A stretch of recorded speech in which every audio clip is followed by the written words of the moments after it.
Dès les premières heures de la matinée de ce samedi 12 juillet 2025, le site officiel de la Journée mondiale de la population à Badjoudé était déjà plein de monde. L'ambiance était chaleureuse et festive, le lieu débordait d'énergie, de fanfares traditionnelles et d'émotions, comme si tout le Bénin s'était donné rendez-vous ici. C'est dans cette ambiance que l'arrivée du ministre d'État, Abdoulaye Bio-Tchane, accompagné d'autres membres du gouvernement, a marqué le top officiel de la cérémonie.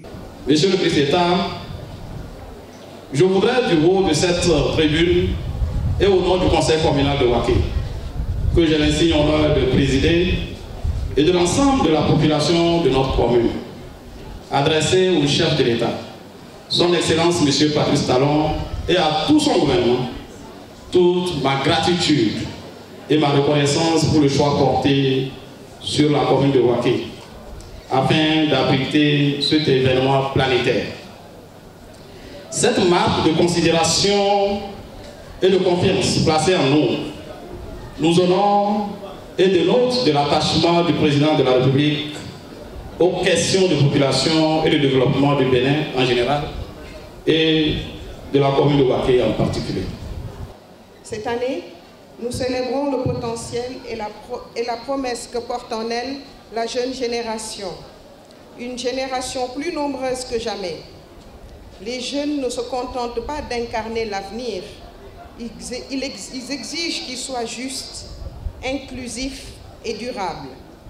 Le thème retenu cette année, donner aux jeunes les moyens de créer les familles qu'ils souhaitent dans un monde juste et plein d'espoir, fait écho à l'engagement pris lors de la conférence internationale sur la population et le développement de 1994.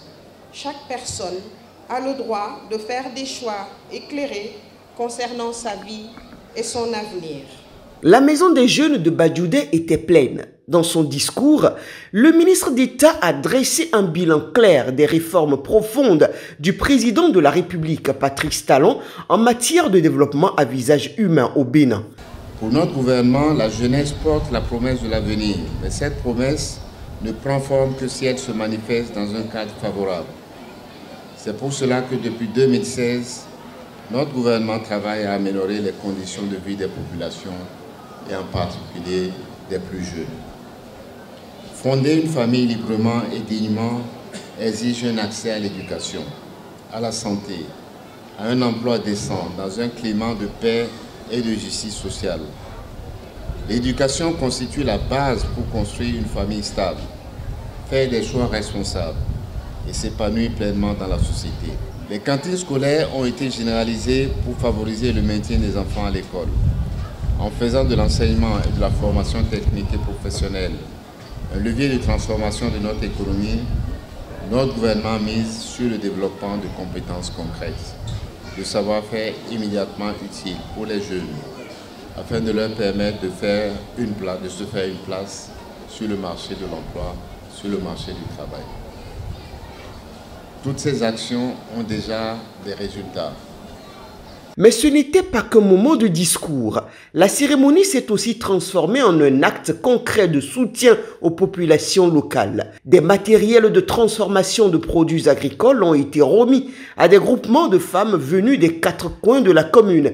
Des machines à coudre, sèche-cheveux, accessoires professionnels ont été offerts à des filles ayant achevé leur apprentissage en couture et en coiffure. Un geste de solidarité rendu possible grâce au ministère du Développement et de la coordination de l'action gouvernementale avec l'appui technique et financier du Fonds des Nations Unies pour la population. Je suis suffisamment comblé de tout ce que j'ai vécu. Je ne savais jamais que durant toute ma vie, mon séjour sur Terre, qu'il y aura une telle fête de grande envergure. Au-delà des discours et des actions concrètes de solidarité, ce qui est important à retenir pour cette JMP 2025 Waké, c'est l'image d'un peuple uni autour d'un idéal. Celui de mettre fin aux inégalités en matière de l'épanouissement de la femme, de la santé sexuelle et des droits reproductifs. Un autre pari gagné pour le ministère du Développement et de la coordination de l'action gouvernementale.